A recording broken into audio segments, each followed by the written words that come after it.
Ya, oke. Selamat siang, pagi maupun malam ya, yang melihat video ini. Ya, Assalamualaikum warahmatullahi wabarakatuh ya. Ketemu lagi di perkuliahan online ya, baik yang live streaming maupun yang full online ya. Jadi sekarang kita di pertemuan 9 ya, setelah ada melakukan UTS gitu ya. Jadi yang akan saya bahas ya, saya bahas pada kesempatan kali ini adalah pengantar machine learning ya. Nah, masih di mata kuliah data mining dan machine learning. Baik, semoga nanti kuliahnya ini bisa bermanfaat bagi kita semua gitu. Amin ya. Oke, langsung saja. Jadi, nah ini apa itu namanya? Kita ibaratkan ya, ini anak kecil gitu ya, anak kecil. Nah, ini dia apa itu masih belum mempunyai inputan lah gitu ya, anak kecil ini masih ini apa ini bisa menangis gitu ya, terus kemudian dia belajar lagi berjalan, kemudian arah kemana gitu ya, terus belajar bahasa gitu. Nah, oke, logika gitu ya, oke, dan seni gitu dan lain-lain ya. Jadi ini sama nanti konsepnya seperti ini.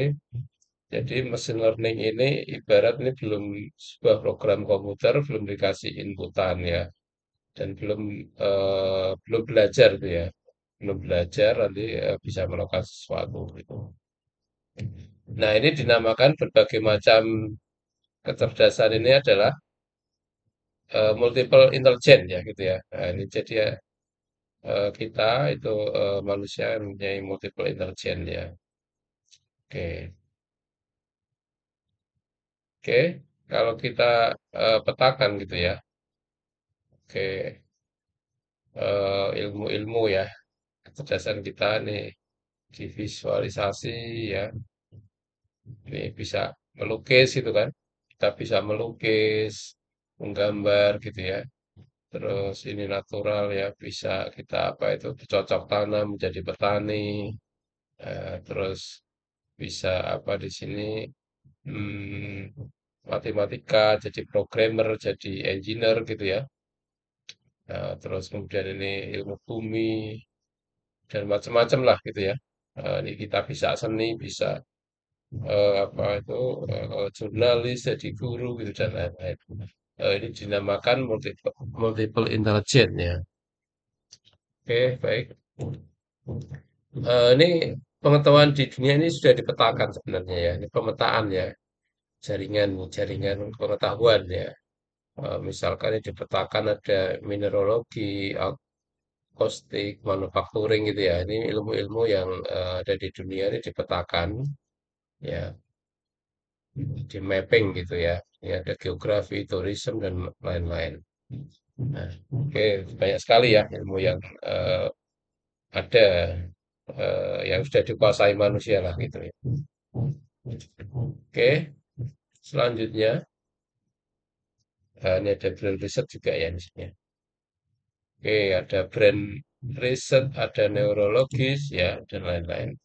Nah, prasyaratnya dalam mesin learning ini adalah kalau ini ada piramidanya ya untuk menuju ke kecerdasan buatan itu adalah dasarnya adalah awal algoritma dan pemrograman ya. Kemudian naik lagi mendesain dan analisis algoritma ya bersama metrik dan ruang vektor. Kemudian di sini ada probabilitas, statistik ya. Nah, ini terus baru ke kecerdasan buatan. Nah, ini prasyaratnya. Ini tahapan-tahapan atau piramidanya gitu. Oke. Nah, ini mungkin nanti buku-buku yang perlu banyak kita baca ya dalam machine learning ya.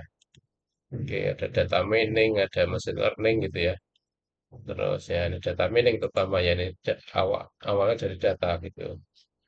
Nah, oke nanti banyak e-book ya yang mungkin apa itu Anda bisa download. Nah, itu banyak sekali e-book sekarang itu ya.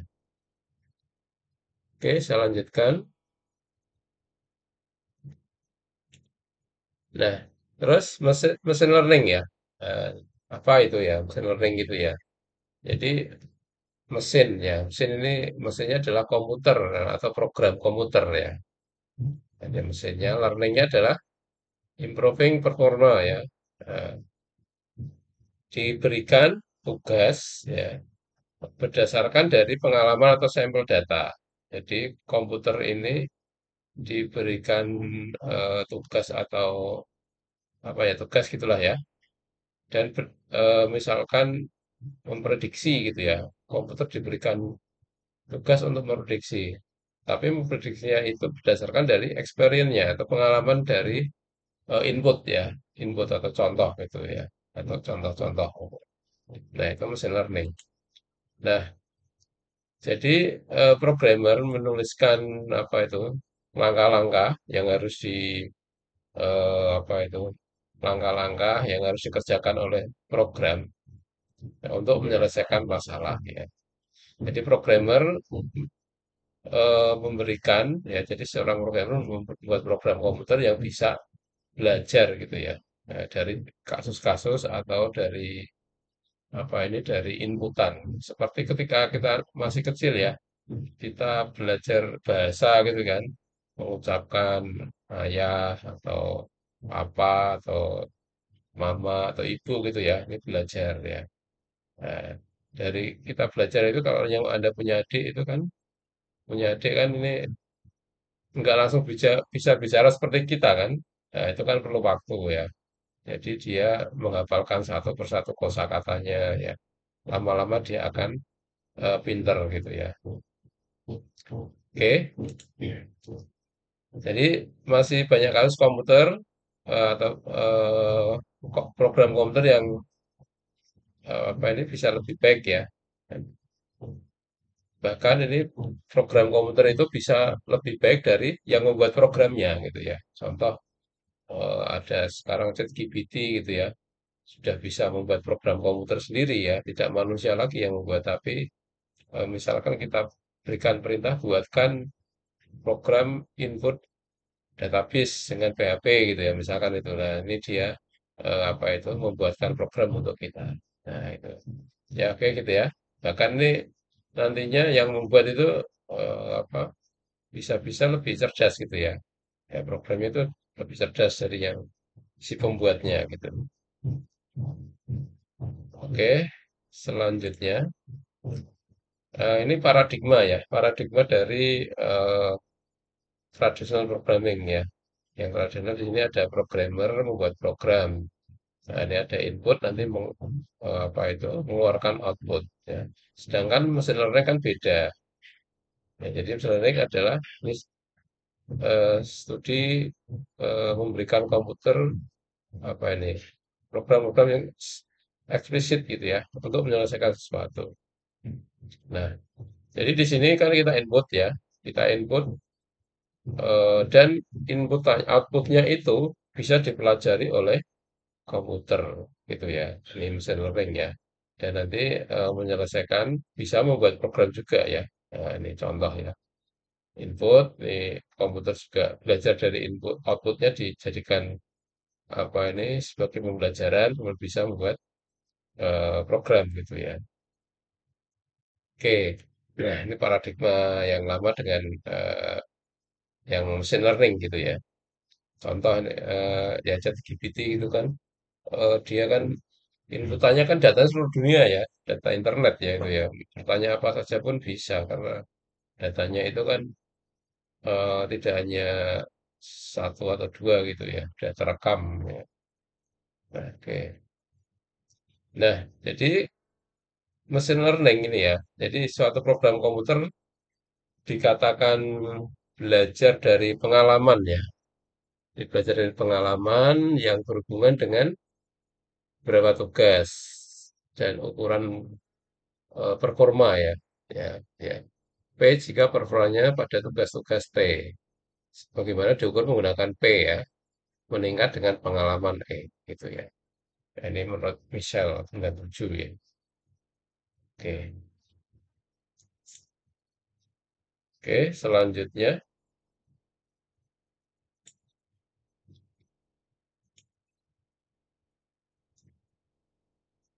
Nah, terus era mesin learning itu dimulai sebenarnya sih sudah lama ya, era sebelum 1980 ya. Jadi hampir semua metode learning itu melakukan pembelajaran, ya, menghasilkan linear decision services ya. Oke, ini metode pembelajaran linear ini sebenarnya teorinya kan sudah ada ya. Misalkan kita akan memprediksi saham, nah itu dengan rata-rata gitu ya.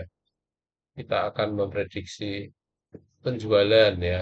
Oke, itu dengan apa nih harga yang terendah atau tertinggi gitu ya.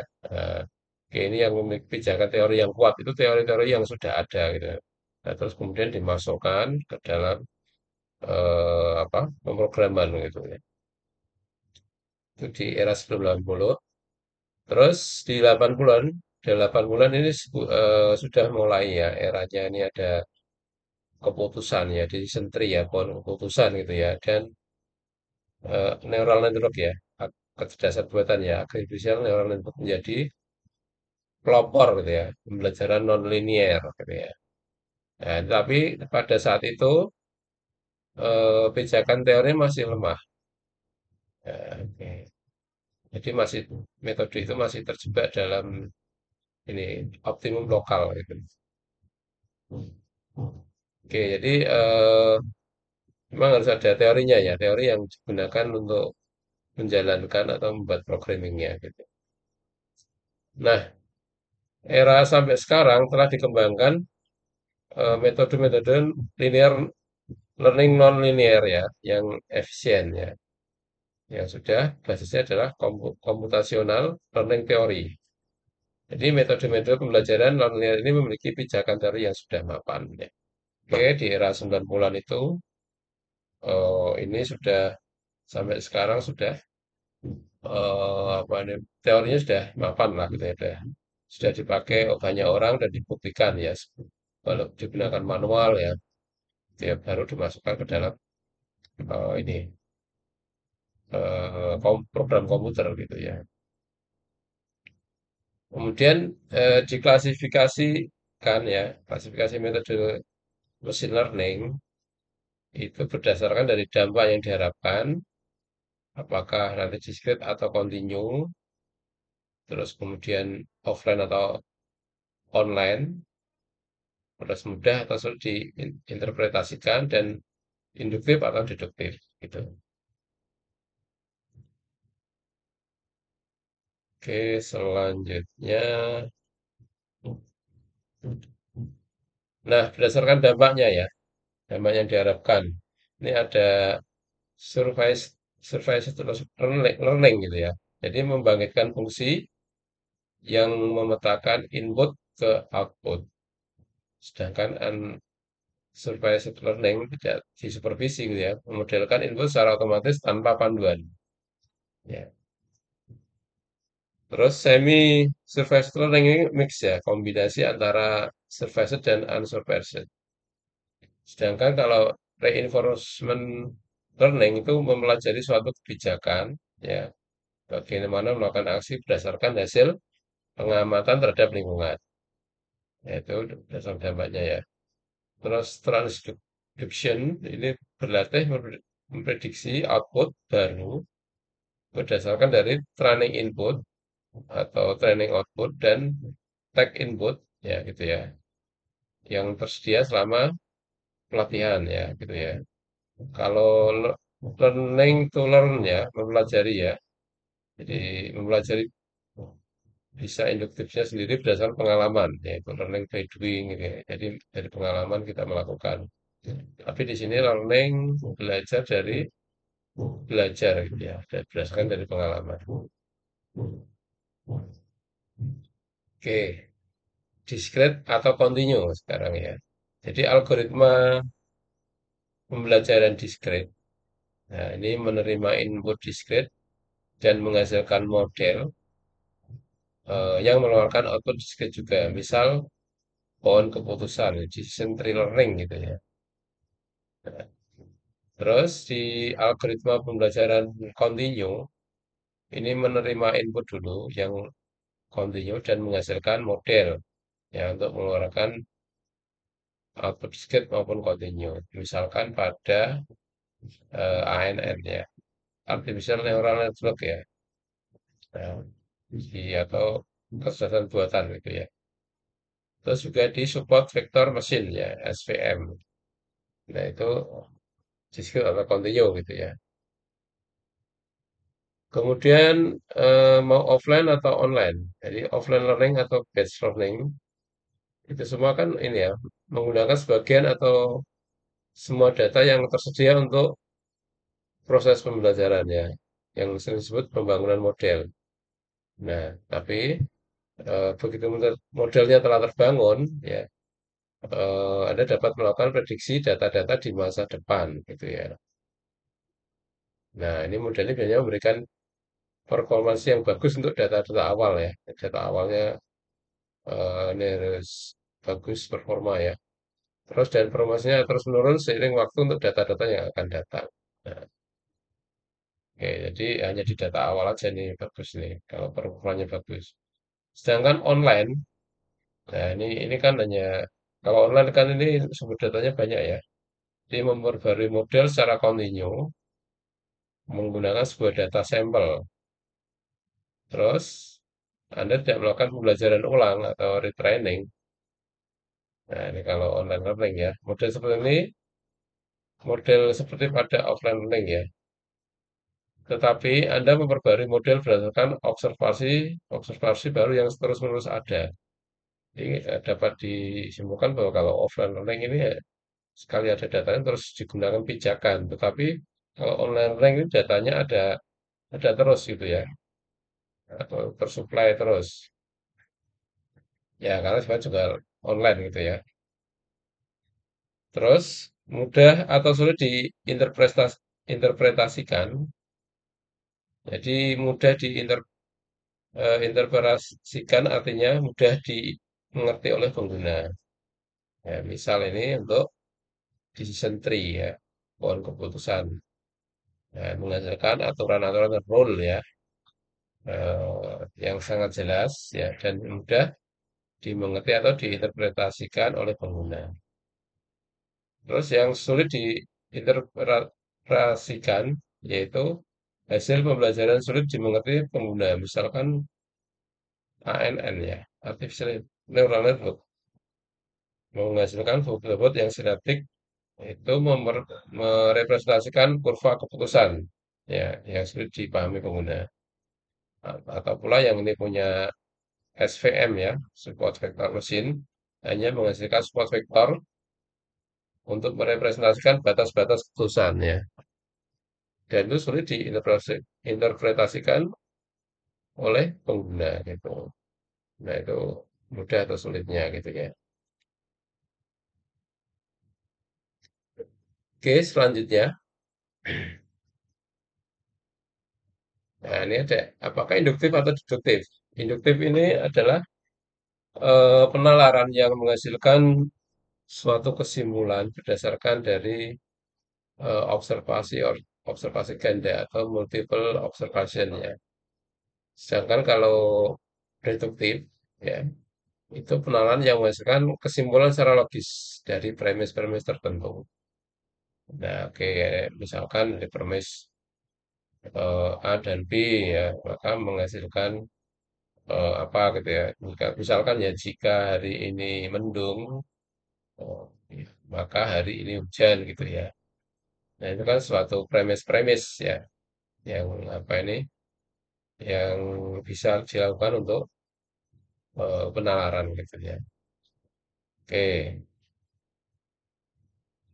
jadi ini induktif berdasarkan observasi, kalau ini sudah deduktif adalah berdasarkan penalaran. Oke, ini taksonominya ya. Jadi machine learning teknik Yang banyak digunakan ini kita lihat ya supervised dan unsupervised, unsupervised ya. Ini ada linear, non linear ya. Kalau linear ada linear regresi gitu ya. Ini di statistik ya, statistik regresi, perception ya. Terus di non linear ada apa ini single dan kombinasi. Nah, oke. Nah, ini ada yang untuk ini yang mudah diinterpretasikan, yang ini agak sulit ya. Contoh kalau ini yang gampang yang kita pelajari kemarin kan ada K-mean ya, nearest neighbor, ada bias ya, belum ya bias ya, rule rule meaning gitu ya. Decision tree ini kan bisa kita pelajari yang lebih mudah gitu ya. Yang sulit adalah contoh adalah multi-layer perception atau SVM atau neural network atau neural ya. Oke, ini yang tidak tersupervisi ini ada K-mean ya, eh, EM, ya, terus self-organizing map ya. Nah, ini kalau dipetakan ya.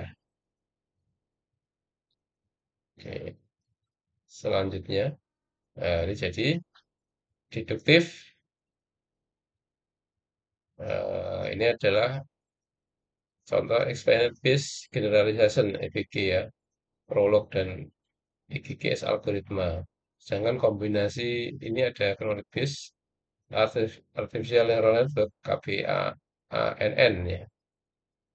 Ya, terus yang induktif ini ya, ada di decision tree ya. Nah, ini ada C45, Goodman C45 dan lain-lain ya. Terus ada Bayesian ya, terus kemudian ANN ya. Oke. Ini di sini ada instant based learning, ada evaluasi computational, terus kemudian reinforcement learning gitu ya. Nah, ini contohnya ya dipetakan oleh ini gambar ini gitu.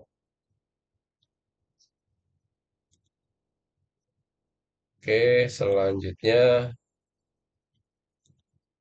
mesin learning untuk ini ICT ya, untuk apa itu? Komunikasi telekomunikasi ya. Prediksi kern ya. Prediksi perpindahan pelanggan dari satu operator telekomunikasi ke operator lain berdasarkan dari data historis. Nah, ini bisa diprediksi gitu ya. Misalkan operator bentar apa itu Indosat kok kenapa lari ke Telkom gitu ya. Ini dari data historis untuk mendeteksi hoax ya. Nah, ini sebenarnya untuk apa itu kemajuan ICT ya. Nah, ini hoax ini ya, ini era-era sekarang mungkin ya memilih berita di internet sebagai hoax atau bukan gitu ya. Nah, ini perlu apa itu nanti secara otomatis, oh ini hoax ini tidak gitu ya. Terus untuk spam ya, spam filtering ya. Spam ini kan apa itu ini mengirim email secara kemana-mana ya, secara terus-menerus ya. Ini biasanya digunakan apa untuk internet marketing juga bisa ini ya. Jadi mengirim brosur atau promosi secara terus-menerus ya. Nah, ini difilter gitu nanti. Nah, atau pesan di sosial media ya. Terus deteksi kecurangan atau fraud detection ya. Digunakan untuk internet ya, di internet. Ini curang apa itu? Misalkan apa itu berita itu atau gini, ketika apa untuk login ya, login di internet misalkan di Facebook kita itu Ini ini kok biasanya loginnya dari Semarang gitu ya, IP-nya terdeteksi. Tapi tiba-tiba loginnya dari Amerika. Lah ini ada suatu data yang aneh gitu ya. Ya, kalau dipetakan kan datanya biasanya di sini kok di sini ini maka bisa dideteksi. Atau untuk finance ya, untuk finansial keuangan juga bisa ya. Misalkan penggunaan kartu kredit kan bisa itu. Apakah ini kartu kreditnya dipakai orang atau bagaimana gitu ya. Kok tiba-tiba ada transaksi besar segini gitu ya dari daerah ini gitu kan. Nah, ini bisa untuk mendeteksi. Ya, nanti efeknya misalkan ya apa itu dikirimkan SMS atau email kepada yang punya itu ya, punya kartu kredit. Terus sistem perekomendasian atau recommended system ya. Nah, ini memberikan rekomendasi produk atau buku, hotel, penerbangan, film dan sebagainya. Nah, biasanya digunakan untuk ini ya. Ini yang ini loh banyak yang apa positif gitunya ya, apanya nih komentarnya. Nah, maka ini bisa direkomendasikan gitu ya untuk ketika kita booking hotel atau penerbangan atau membeli buku kan gitu. Oke, selanjutnya. Nah, terus machine learning untuk computer vision ya. Jadi autonomous car ya, apa ini mobil yang ini ya otonom ya gitu ya, tidak ada supirnya, bisa jalan sendiri tapi gitu ya, tanpa supir gitu ya, ataupun untuk robot dan lain-lain ya, atau yang apa ini kendaraan-kendaraan yang lain ya. Jadi ini pertama kali untuk itu pakai computer vision ya, kamera gitu ya. Jadi pada tahun 89 Dan Pomerleau dari Carnegie Mellon University, namanya produknya adalah Alvin ya, Autonomous Land Vehicle in a Neural Network. Jadi eh, saat ini banyak sekali autonomous car. Nah, ini punyanya apa itu ya? Cina juga ada, terus perusahaan-perusahaan itu di Amerika juga sudah bermunculan ya, Jepang, Finlandia, Google ya. Nah, itu eh, apa ini masih berdebat kalau diluncurkan itu nanti kalau terjadi kecelakaan itu siapa yang dihukum gitu ya. Nah, itu ya, misalkan terjadi kecelakaan. Nah, ini yang dan memakan korban ya. Korban siapa nanti yang akan ini akan dituntut kan gitu. Nah, oke itu masih menjadi maka ini belum belum diluncurkan gitu ya. Mungkin sudah ada tapi terbatas gitu ya. Nah, ini contoh ya, ini mobil eh, apa itu dengan vision gitu. Kenapa dia bisa ini ya, bisa jalan sendiri gitu kan. Nah, kita lihat di sini, ini contoh ya, neural Alvin ya ini ya yang awal ya. Oke, ini Alvin Autonomous Land Vehicle in Neural Network ya. Oke, misalkan mau belok kiri atau belok kanan ya. Nah, ini di sini kan apa itu belajar ya. Oke, ini lebih banyak ke sini gitu ya. Nah, ini inputnya. Ini kan pixel ya. Gambar itu kan pixel. Input pixel. Gambar pixel itu titik-titik. Gambar kalau diperbesar ya. Nah, ini dia. Oh, ini ada pohon gitu ya. Ini depan ada mobil gitu ya. Nah, ini pakai kamera gitu ya. Misalkan input 30 kali 32 pixel, maka nilainya adalah 960 pixel. Nah, oke. Oke, ini contoh ya pada Alvin-nya. Nah, oke, selanjutnya. Jadi, machine learning untuk computer vision, contoh pengenalan wajah ini juga sudah banyak ya. Contoh ini HP kita itu yang ada yang pakai deteksi wajah ya. Apakah ini yang punya apa enggak gitu ya. Nah, tapi sudah lama itu digunakan untuk keamanan negara. Terus yang biometri ya, verifikasi dengan sidik jari, iris mata, suara ya, atau ciri-ciri biometrik lain yang banyak digunakan untuk keamanan ya. Terus optical character recognition ya, OCR ya. Ini mengenal tulisan tangan atau tulisan cetak hasil pembedaan scanning ya gitu ya. Terus juga ini computer vision juga bisa membaca gerak bibir ya, lip, lip reading. Oke, membaca gerak bibir jadi diketahui sedang apa apa yang diucapkan itu ya. Jadi Anda dapat membuat tag dari gerak bibir itu. Oh, ini huruf O, huruf U gitu ya. Ini seseorang sedang pidato walaupun dalam video tersebut tidak ada suara gitu ya. Ya. Jadi sistem lip reading dapat memetakan gerak bibir menjadi deretan fonem atau kata atau kalimat ya dengan pidato lengkap gitu ya. Nah, oke. Nah, ini sudah sampai itu ya. Oke. Ini computer vision itu. Oke, ya nanti lama-lama gini ya, kita nggak berbicara tapi sudah mengerti gitu ya. Kan, oke. Oke, selanjutnya. Nah, ini ya. Jadi di wajah ini sudah dipolakan titik-titik gitu ya. Ini titik, titik, titik, titik gitu ya. Dengan kasih nama. Dan nanti dicocokkan wajahnya itu. Ini yang sedang masuk wajahnya siapa? Oh, si A gitu ya, si B. Jadi ini sudah ada ini ya. Ini kan beda ya, per orang mesti beda ini. Ininya masih beda, ini beda. Tidak sama setiap orang itu. Nah, ini biometri gitu ya.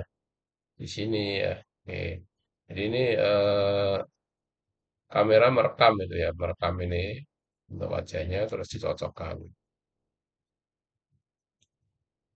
Oke, terus bentuk apa ini ucapan ya.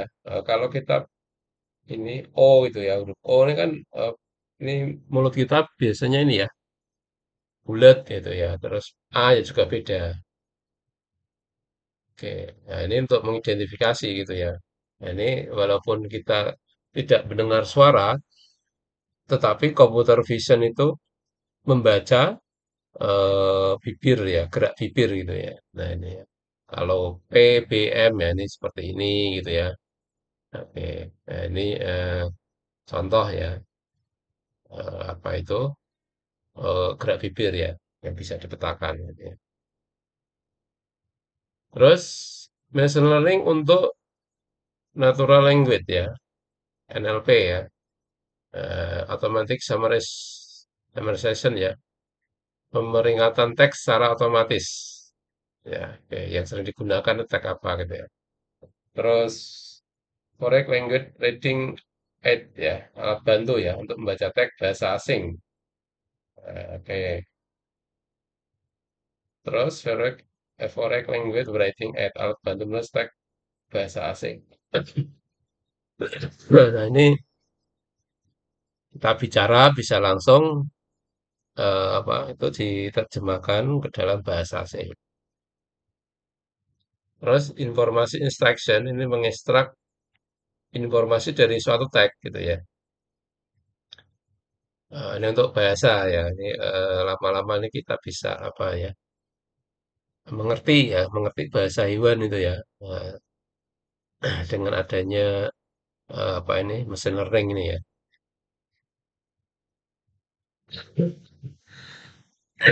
Terus kemudian informasi retrieval. Bagaimana menyimpan, mencari dan melakukan kombinasi, melakukan kembali informasi. Terus untuk translate ya, mesin translate menerjemahkan suatu bahasa ke dalam bahasa lain. Yang ini sudah umum gitu ya. Nah, itu machine learning untuk natural language. Ya. Terus ada juga name entity recognition atau NER gitu ya. Diberikan suatu tag, nah, tapi nanti bagaimana menentukan kata-kata mana saja yang merupakan nama tempat atau nama orang.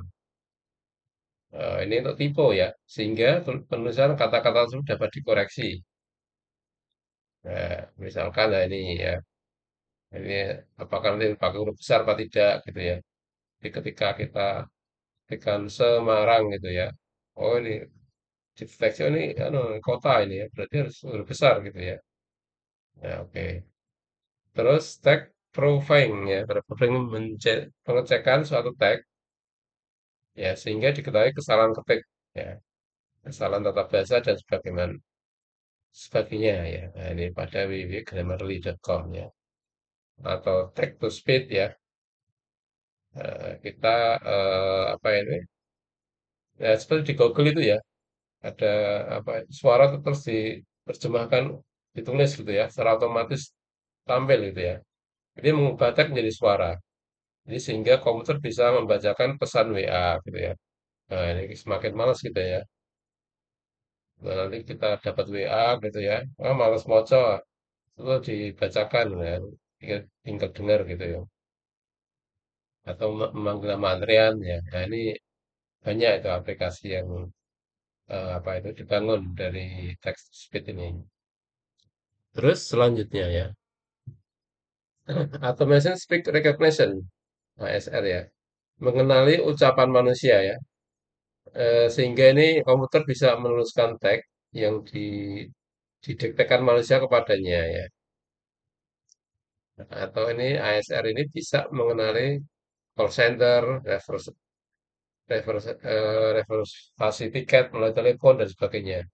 Jadi ASR ini dikembangkan ke audiovisual oleh ASR menerima masukan berupa video. Nah, nah, itu ya, ketika kita ini ya melihat YouTube itu mendapat teks subtitle dalam sebuah video yang dipanggilkan secara otomatis melalui sistem audiovisual ASR. Terus natural language understanding ya. Ini memahami teks bahasa alami. Oke ya. Tidak bahasa robot gitu ya. Sehingga komputer bisa mengerti isi teks tersebut. Ya, oke. Tetap banyak ya. Ini baru di bahasa ya, belum yang lain ya. Oke. Terus yang di bioinformatik ya. Nah, ini machine learning juga digunakan di dalam kesehatan ya. Jadi untuk mendiagnosa berbagai macam penyakit ya seperti tumor ya, kanker, diabetes. Nah, ini dengan menggunakan klasifikasi. Ya, teknik klasifikasi berdasarkan masukan, berdasarkan input ya, yang berupa hasil pemeriksaan darah ataupun ronsen, USG, tes lab lainnya. Nah, oh ini berarti diabetes gitu ya. Terus verifikasi diok deoksribonucleic acid ya atau DNA ya. Menguji apakah benar-benar si A adalah putra kandung dari si B. Nah, ini ya berdasarkan struktur DNA kedua orang tersebut ya bisa dilakukan ya. DNA itu dicocokkan gitu ya dengan ini machine learning. Terus untuk robot, nah ini memang yang robotik ya, robot learning ini gabungan dari machine learning dan robotik ya. Jadi istilahnya adalah robot learning, mengacu pada pembelajaran untuk menjalankan tugas-tugas seperti menghindari halangan ya, obstacle avoidance ya, terus kontrol dan tugas lainnya berhubungan dengan gerakan. Nah, ini robot learning sangat erat katanya dengan kontrol adaptif atau tadi yang saya jelaskan di depan adalah reinforcement learning ya. Oke, terus humanoid ya, ini robot yang mirip manusia ya. Berjalan dengan dua kaki, eh, bisa melihat, berbicara, meraih, sebagainya ya. Nah, ini contoh proyek humanoid itu dikerjakan oleh Calmar University of Technology di Swedia ya. Jadi membangun tiga humanoid bernama Elvis, Priscilla, dan Elvina. Ya, ini juga ini Asimo ya dari apa itu punya Jepang ya, Honda ya. Oke, bisa mengenali suara, wajah, gestur manusia ya. Belum lagi yang itu punyanya Elon Musk ya. Nah, itu Elon Musk juga membuat itu ya humanoid ya. Oke, oke. Terus untuk game, machine learning untuk game, Neurogamer 1.0 itu program komputer backgammon ya berbasis multiplayer neural network. Jadi dilatih menggunakan algoritma backpropagation dengan sekumpulan data dari ahli backgammon ya. Nah, ini Olimpiade komputer pertama di London ini di Eurogamer memenangkan kompetisi permainan backgammon dengan catatan sempurna ya, 5 kali menang tanpa kalah. Nah, ini pertama kali apa program komputer ya yang sanggup belajar nih memenangkan kompetisi. Nah, terus berikutnya, nah ini untuk game ya, NeuroGo ya. Contoh, program komputer untuk permainan Go yang menggunakan neural network. Go adalah nih strategi ya, mirip catur gitu, untuk mendapatkan wilayah teritorial. Nah, ini ukuran papanya 19 kali 19 untuk dua pemain, hitam dan putih ya. Nah, ini permainan yang lama ya. Oke, ini di Cina kuno ya. Dilatih, jadi berdasarkan basis data ya, NeuroGo dan WinHonte ini dilatih menggunakan basis data yang sangat besar ya, dari pemain-pemain yang profesional untuk memainkan banyak permainan melawan dirinya sendiri atau melawan manusia. Oke, oke itu sudah sampai itu untuk game ya. Oke, nah ini bisa nanti Anda kerjakan sendiri, nggak usah dikumpulkan ya, kuis ya. Nah, sifatnya closed book, Anda bisa apa itu belajar gitu ya, atau mengingat gitu ya. Oke, oke, jelaskan apa itu mesin learning menggunakan bahasa Anda sendiri ya. Ya, nek lali ya buka-buka sidik nggak apa-apa gitu ya. Terus sebutkan satu masalah yang dapat diselesaikan menggunakan mesin learning dengan input, proses, dan outputnya. Oke, itu saja ya. Oke, itu saja untuk perkuliahan pada kali ini gitu ya. Semoga bermanfaat ya gitu ya. Oke, sekian. Terima kasih. Terima kasih. Assalamualaikum warahmatullahi wabarakatuh.